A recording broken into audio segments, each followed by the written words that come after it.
Hey everyone, it's Blake. Welcome in to episode number 2 of our Rocky Mountain Wrestling local to global save in TEW9. This is what we're going to call the Building the Roster episode because, as we know, this entire series, especially in the early going, is not really going to be about me giving you 20-something segments and telling you about all these intricate storylines. It's going to be about the business here of Rocky Mountain Wrestling behind the one and only Rowdy Ryan Robertson, Triple R, your friend and mine, who is leading the way for this company to try to take over the world. And you guys, I mean, I knew I had high expectations for the comments you would give me in episode 1, but you guys, as always, over-deliver. So many great tips and information because, as I said, this is going to be a learning experience for me. I've just never played a save like this before. And so I'm going to learn a lot from you guys, and you came through, and I'm sitting here right now scrolling through a lot of notes that I'm going to use for this particular episode as we go into some of the more business-related decisions that we said we were going to make after our introduction episode. So one of the biggest things you guys all agreed on was the merch. Get that merch up to level 3. Well, I can safely say we're, I think, there right now. We're at small time, level 3 of 10. So you guys give me any additional thoughts you think we should do on the merch. We're at level 3. Do we start upgrades? I don't, upgrading $100 per week or anything like that. I don't know if that's really what we're supposed to be doing right now. But again, you guys let me know because I just am not sure exactly based on any of you guys who have done the local to global challenge before exactly how this should work. All right. So I did make a considerable change to one thing, and it's because, remember, at the time, I'm just not thinking about this because I'm used to being the booker for all of these different series that we've done. I keep forgetting I'm the owner here. Triple R is owner of Rocky Mountain Wrestling.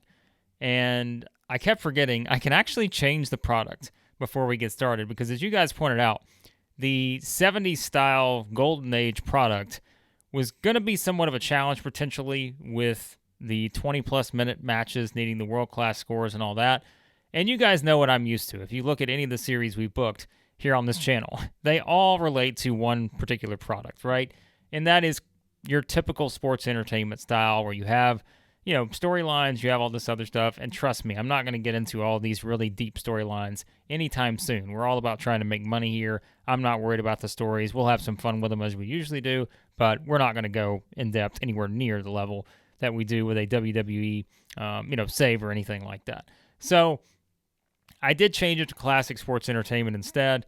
Obviously, that does give us the opportunity. It's more appealing from a sponsorship standpoint. I'm used to it. It's something that, again, will not be much of an issue just because I kind of know what I have to do in terms of what the, particular settings are and all this other stuff over here, which, again, we're not going to really have to worry about a lot of this necessarily. But I did do main event spotlight. I know that's something that you should kind of focus on given the the numbers early on and that kind of stuff. So I did change that. And yeah, that's really about the only changes that's a big change in terms of the product, but not really anything other than that. I guess that's notable. I did turn managers on. That was suggested somewhere, which again, that may be down the road. I'm not going out and hiring 8 managers to start or anything like that, which of course means storylines. Now here's where I need your help on this one because it says RMW, we have to have the 2 storylines, right, that are hot or above. Now, what is the criteria for hot for a company like this? I'm sure I could look this up, but again, I'm going to turn to you guys because I trust you more than anything when it comes to this stuff because you guys have given me a really good starting point, as I said, to understand this. So does it make it more challenging because we have gone with sports entertainment of needing 2 storylines versus just the one we would have had with either, the Golden Age wrestling product or any other product that wasn't necessarily sports entertainment type based.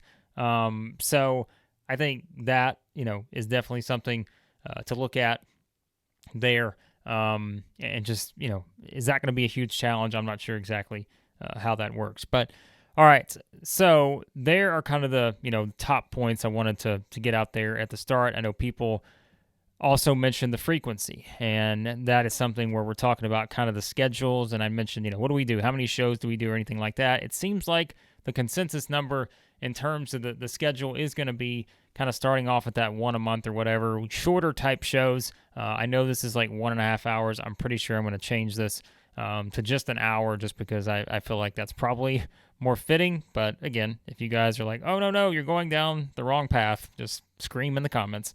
And I can always change this before we do our first show. But I did. I haven't changed all the names yet, okay? But I'm starting to see some of these, and I'm like, all right, I'm okay with some of these. Crowning Glory. I don't know if that's just our starter show, I guess. But I almost want to do Wrestle Bowl as our first show. So I think I'm going to move Wrestle Bowl to January, and we might move Crowning Glory to February. Wrestle Bowl is our first ever show. I can tell Triple R telling his grandkids one day about how he was the top star at the first ever Wrestle Bowl, I think is quite a story I can get in with. So I think that's one that will probably move to January. Monsters of Wrestling, you better believe I'm going to keep that one probably somewhere along the way. And some other ones will change. But I am going to go with the one show a month type frequency early on. So that'll kind of be our goal there on that, because we know we're going to move pretty quickly in terms of the actual schedule. All right, so the ticket sales and all this stuff, how much we're charging for tickets and all this kind of stuff. I mean, that is, something that clearly I think we are going to look at and probably go with a free route. I know that was also something else that you guys had talked about, kind of definitely do the free thing to start with, because you kind of want to, get people in the door. You want to be able to raise your popularity. And, we've probably got, I think someone said it in the comments, kind of the range of time. We probably got over a year before we actually maybe have to start charging for tickets. Again, you guys go back and forth. Tell me if I'm wrong on that, but maybe not. Maybe a little earlier than that. But I think that's probably the plan. Start off free, get some popularity up, and then, kind of maybe try to do it that way, at least early on, because we're all about saving money here, as you know, at RMW, and that is kind of what we're doing. But like I said, I don't know that it'll be a full year or anything. We'll probably maybe try to up the frequency a little bit, maybe 6 months in, something like that. But like I mentioned, this will all be fluid in terms of how we do it. So, and I know someone else mentioned the popularity cap in terms of what you can gain. So trying to get up and hit that cap early. So how that affects sponsorship and all that stuff. So that is also in my notes. Lots of notes here. I told you guys I was going to lean into this. So, all right, now we're going to get to the big thing. I present to you our RMW starting roster. Now, as you can tell from the last time I actually recorded the first part of this video, we fast-forwarded several days to get all of our contract negotiations put in to make sure that we were going to have the signees that we thought we would have.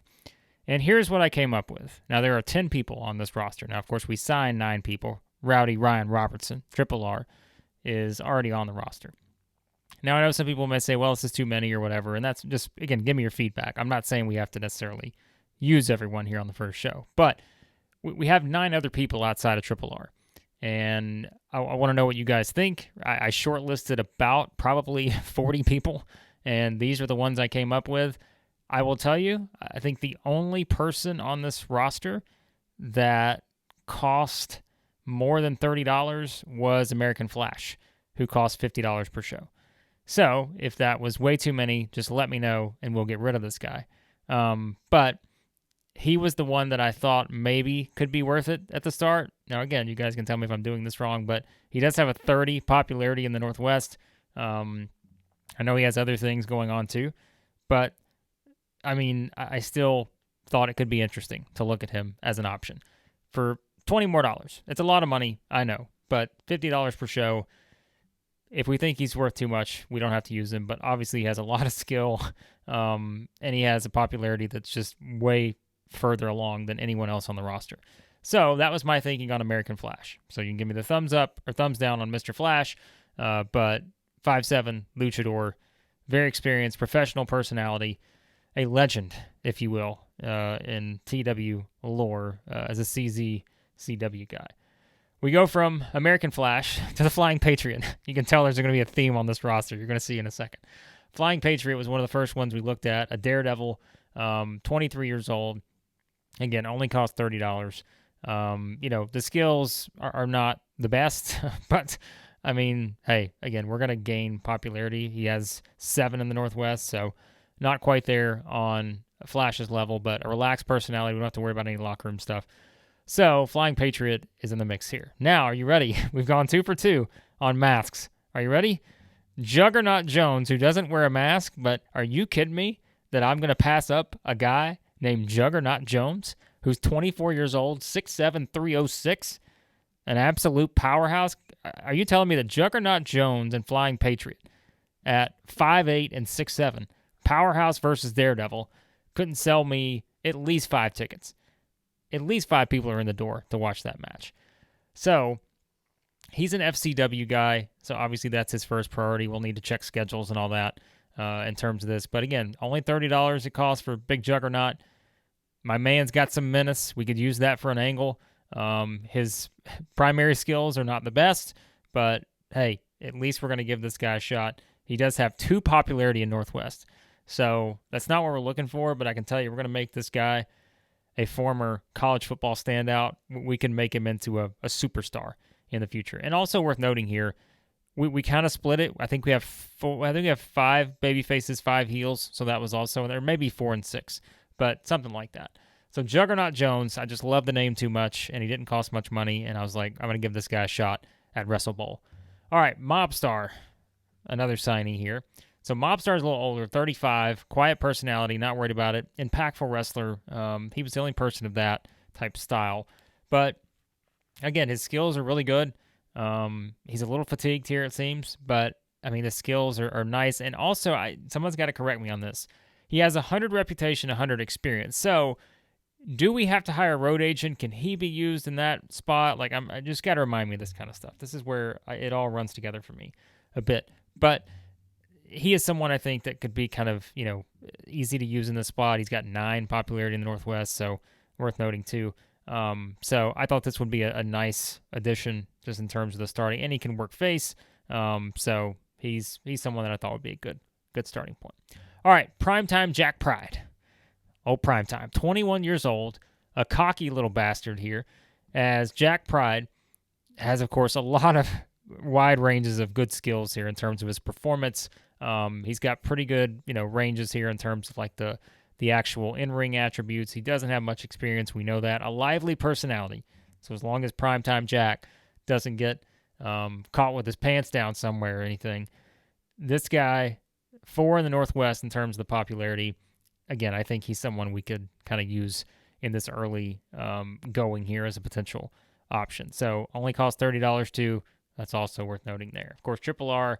And then there's the Texas Hangman, who is 6'7", 344. You can tell I got quite a blend here. I got these gigantic guys who are big as mountains for Rocky Mountain Wrestling. But I also got some of the, more normal luchador type style stuff too. 6'7", 344 as a 23-year-old. Count me in. He's a brawler, quiet personality. We got to worry about anything there. Skills are pretty good. Good charisma, star quality, menace. He's got a lot here that I like. And I don't like the fact that he's only got a 3 popularity, but that is at least something that really stood out to me when I was filtering the short list and trying to figure out who to hire. This guy, I'm all in on this guy, and he only works for us. So the Texas Hangman and Triple R, 2 Texans I could see fighting it out in Wyoming on top of a mountain at some point. Again, we all knew this guy would be there. The silencer, 39 years old, the stalwart, I guess you could say, of the roster. He has an intense personality. If that gets out of hand, we might have to get rid of him. But for now, this man was going to be on the roster without a doubt. His menace better than anyone else's, even with all these other gigantic wrestlers we have. The menace of this guy staring you right in the eyes. No thanks. 21 in the Northwest in terms of popularity. So just from a popularity standpoint, the Silencer and American Flash could be on a collision course for perhaps the biggest match in RMW history, even though we've not had a single match yet. But it could still qualify for that criteria. But the Silencer had to be there. You guys knew there was going to be no doubt that this guy was going to be on the roster. All right, Too Hot, 41 years old, a little bit older too. But this guy is an entertainer, and we're now a sports entertainment company. 23 years of experience. He's got a little popularity in the Northwest. Only works for us. He's a face. We needed that. But again, you look at kind of some of the performance skills. Those are nice. He can do some things here. He's also has 100 experience, 100 reputation. So, he could be useful there from that standpoint. And then, of course, I clicked off of the wrong thing here. And then we have Whan Walls. Whan Walls, 6'2", 238, a muscular brawler, lively personality type. He's a heel, but I think he's someone who can work either way, so that's nice. He's a CCCW guy too. Also, good experience, good reputation. And yeah, I mean, we've also got some guys who have some pretty decent stamina, although we'd have to worry about that as much as we did when we had the previous product. But this guy I think could be useful in terms of some of the things that he could bring to the table as well. All right, so like I said, there are 10 people here. One is Rowdy Ryan, so we don't have to worry about him. Now, I have a couple questions. Do we need a referee? I know someone mentioned we get away without having a referee for a couple shows. I don't know exactly how that works. You're just going to have to fill me in. I probably could read it in here, but I just haven't gotten there. And like I said, the road agent thing. We do have some guys who have kind of those things that you need, but that's kind of where I am as a starting point. Now, we didn't hire any women's wrestlers to start with because, again, I know you guys mentioned we could do the intergender matches and all that kind of stuff, but I don't know. I mean, I guess we could certainly look at that as a possibility, perhaps, and maybe we could get some of them. I just don't know the price range on some of them. It seemed like some of the ones I was looking at for the women were a little bit higher of a price, and I know that's probably because they're working for another company at that point, but this is where we started. So, American Flash, Flying Patriot, Juggernaut Jones, Mobstar, Primetime Jack Pride, Triple R, Texas Hangman, The Silencer, Too Hot, and Whan Walls. Remember that roster, because they are going to send us deep into debt, and they could be the starting point for the greatest company that's ever existed. All right, so there you go, guys. That is what we're going to start with. Like I said, give me your feedback before we jump into our first show, which we will eventually change. I'll just, I'm going to go ahead and change it now. We're going to go ahead and make it Wrestle Bowl. Will be the first ever show for RMW. Wrestle Bowl, a tradition unlike any other. Oh, yeah, we have to change this one. Sorry. You get to watch me do this real quick. So we will just call this Wrestle Bowl 1, and then we'll go out and change the actual event schedule on that. But we will have a Wrestle Bowl. This will be known as the biggest show in the history of civilization. That will be our first show. I have it set for January 17th, which is, a couple weeks away here. If I need to move that up, I guess I could, but I need to check the schedules too, the worker availability and all that kind of stuff. So this is TBD. I'll play around with that a bit. And yes, I'll make us a graphic for RMW Wrestle Bowl. I have an idea for kind of what I think this could look like, so I will make my own graphics for our events. But that's our starting point. Like I said, you guys give me, where are we sitting good? Where are we struggling so far? What do you think of the roster? What do you think of, again, kind of some of the changes we made to the product, all that kind of stuff? I knew these first couple episodes would kind of be just a starting point for us in terms of getting everything where we need it to be so that we start off on a good foot, and that is kind of the goal here as we look at it from that standpoint. Also, I guess we don't really have anything here. We can kind of look at their creative quickly. Primetime Jack Pride can talk the talk. Him and Too Hot can have a promo battle at some point. But as you can tell, we don't really have a lot of people in here, and we know why that is in terms of some of the criteria not being met. But there you have it. Our starting point, RMW. The roster has been built. Who do we need to subtract? Do you think we need to add someone else? Do we need a referee? Do we need a dedicated road agent? Anything like that? You let me know. And again, guys, I appreciate your feedback on this. Made a lot of fun so far. I know some of this stuff I'm going to be saying things and you're just going to be screaming at your phone or computer like, come on, man, you should know that. But this is what happens when you just play all these WWE lengthy shows with a gazillion storylines and all this other stuff. You sort of just turn away from actually, the actual fun tidbits of the game like this, where it's all about making money when you have these kind of promotions. So I'm really enjoying this so far, and I think we're going to have a lot of fun with it, especially with this roster that we've started. So, all right, you guys let me know what you think. Hit that subscribe button, hit the like button as well. And once we get your feedback on what the roster should look like on the next episode of our RMW, Rocky Mountain Wrestling, local to global save, it'll be the first ever Wrestle Bowl.